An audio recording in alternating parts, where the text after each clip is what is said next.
ഓരോ ക്രൈസ്തവനും എല്ലാ കാലത്തും ഓർത്തിരിക്കേണ്ട, ധ്യാനിക്കേണ്ട ഒരു പേരുണ്ട്. അത് ഹിറ്റ്ലർ എന്നാണ്.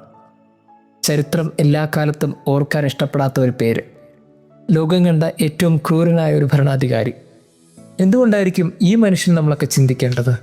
കാര്യം, ഇയാൾ കുഞ്ഞായിരുന്ന സമയത്ത് കുഞ്ഞു ഹിറ്റ്ലർ ഒരു അൾത്താര ബാലകനായിരുന്നു. ഒരു അൾത്താരയുടെ ഏറ്റവും പരിപാവനമായ വസ്തുക്കൾ കരങ്ങൾ കൊണ്ട് തൊട്ട് അങ്ങനെ പരിപാവനമായ ഒരു ജീവിതം ജീവിക്കാൻ ഇഷ്ടപ്പെട്ടിരുന്ന ദേവാലയവുമായി ചേർന്നിരുന്ന ഒരു കുഞ്ഞ്. എന്നിട്ടും എന്തുകൊണ്ടാണ് ഈ കുഞ്ഞിൻ്റെ ജീവിതം വലുതായപ്പോൾ ഒരു 90 ഡിഗ്രിയിൽ മുഴുവനും മാറിപ്പോയത്?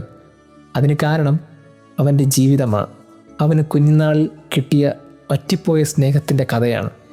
അവന് സ്നേഹമെന്തെന്ന് ലഭിക്കേണ്ട മനുഷ്യരിൽ നിന്നും അകന്നുപോയ സ്നേഹത്തിൻ്റെ ഓർമ്മകളാണ്. അപ്പൻ ബൂട്ട്സ് കൊണ്ട് എല്ലാ ദിവസവും ക്രൂരമായി ചവിട്ടി വേദനിപ്പിക്കുമായിരുന്നു. ഇടയ്ക്കൊക്കെ പട്ടിക്കൂട്ടിൽ കൊണ്ട് ഇടുമായിരുന്നു.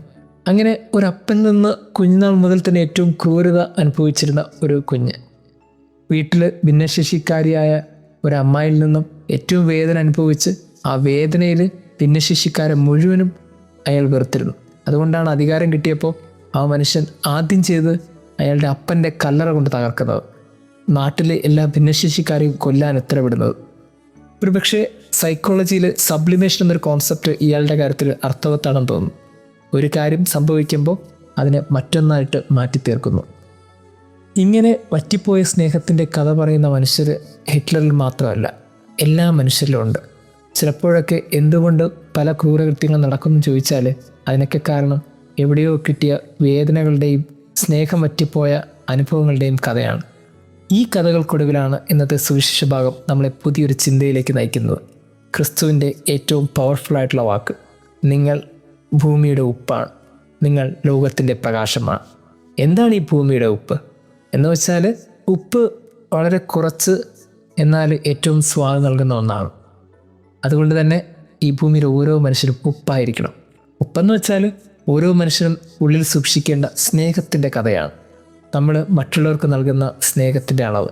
ഒരുപക്ഷെ 2 വിരലിൽ ചേർത്ത് വെച്ച് നിങ്ങൾ പിടിക്കുന്ന ആ ഉപ്പിൻ്റെ അളവ് ഒരുപക്ഷെ നിങ്ങളുടെ മുമ്പിലുള്ള ആ കറിക്ക് ഏറ്റവും സ്വാദ് നൽകുന്ന പോലെ ഓരോ മുമ്പിലുള്ള മനുഷ്യർക്കും ഏറ്റവും സ്വാദ് നൽകുന്ന ഒരു ഉപ്പായിത്തീരാൻ ബാധ്യസ്ഥരാണ് നമ്മൾ ഓരോരുത്തരും.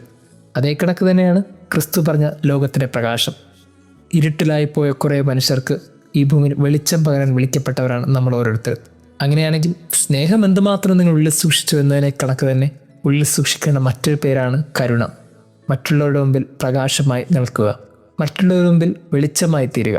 ഇരുട്ടിലായിരിക്കുന്ന മനുഷ്യർ, ഇനിയൊരു ജീവിതമില്ല എന്ന് ചിന്തിക്കുന്ന മനുഷ്യർ, ഇനി മുൻപോട്ട് പോകാൻ കഴിയില്ല എന്ന് നനയ്ക്കുന്ന മനുഷ്യർ ഇവിടേക്ക് മുമ്പിൽ പ്രകാശമായി തീരുക.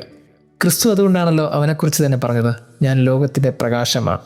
ഇരുട്ടിലായിപ്പോയി ഓരോരുത്തരും ക്രിസ്തുവിലേക്ക് നോക്കുമ്പോൾ ഒരു വെളിച്ചം കാണുന്നുണ്ടെങ്കിൽ ആ വെളിച്ചത്തിൻ്റെ പേരാണ് രക്ഷകൻ. ആ വെളിച്ചത്തിൻ്റെ പേരാണ് ജീവിതം, പുതിയൊരു തുടക്കം. അങ്ങനെ ക്രിസ്തു പലർക്കും ഒരു പുതിയൊരു തുടക്കമായിരുന്നു, പുതിയൊരു ജീവിതമായിരുന്നു. നമ്മൾ ഓർക്കണം, ക്രിസ്തുവിൻ്റെ കാലടികൾ പിഞ്ചിൽ നമ്മൾ ഓരോരുത്തരും കൂടെയുള്ള മനുഷ്യരോടൊക്കെ എന്തുമാത്രം സ്നേഹത്തിൻ്റെ കഥകൾ പറയുന്നുണ്ട്. കൂടെയുള്ള മനുഷ്യർക്ക് വറ്റിപ്പോയ സ്നേഹത്തിൻ്റെ ഓർമ്മകളാണ് സമ്മാനിക്കുന്നതെങ്കിൽ ക്രിസ്തു പറയുന്ന ഈ ഉപ്പ് പോലെ നമുക്കാകാൻ കഴിയുന്നില്ല എന്ന് ചിന്തിക്കണം. ഉറകട്ടുപോയാൽ ഉപ്പിനെ കൊണ്ട് എന്താ ആവശ്യം? അത് ചവിട്ടി മെതിച്ച് പുറത്ത് കളയാൻ മാത്രമേ കഴിയുകയുള്ളൂ. എന്ന് വെച്ചാൽ ഉള്ളിൽ സ്നേഹം നഷ്ടപ്പെട്ടു പോയി എന്ന് തോന്നുന്നുണ്ടെങ്കിൽ അതിൻ്റെ അർത്ഥം ഇത്രയേ ഉള്ളൂ, നമ്മൾ ആ ഇടങ്ങളിൽ നിൽക്കാൻ യോഗ്യരല്ല. നഷ്ടപ്പെട്ടു പോയ സ്നേഹത്തിൻ്റെ കഥ പറയുന്ന ഓരോ മനുഷ്യരും ഈ ഭൂമിയിൽ നൽകാതെ പോകുന്ന സ്നേഹബന്ധത്തിൻ്റെ കഥ പറയുന്നവരാണ്. അതേ കണക്ക് കരുണയുടെയും കഥ പറയേണ്ട ഓരോ മനുഷ്യരും ഈ ഭൂമിയിൽ മറ്റുള്ളവർക്ക് വെളിച്ചമായും പ്രകാശമായും തീരേണ്ടവരാണ്. എനിക്ക് തോന്നുന്നു ക്രിസ്തു ഈ ഭൂമിയിൽ നമ്മൾ ജീവിച്ചു തീർക്കേണ്ട മനോഹരമായ ജീവിതത്തെ ഓർമ്മിപ്പിക്കുകയാണ്. ഒരു പ്രകാശത്തിൻ്റെയും ഉപ്പിൻ്റെയും ജീവിതം ജീവിക്കുന്ന മനുഷ്യരൊക്കെ ഉള്ളിൽ സ്നേഹത്തിൻ്റെയും കരുണയുടെയും വറ്റാത്ത ജലം പോലെ എന്നും നിർഗളിച്ചു നിൽക്കും. ദൈവം നമ്മെ അനുഗ്രഹിക്കട്ടെ.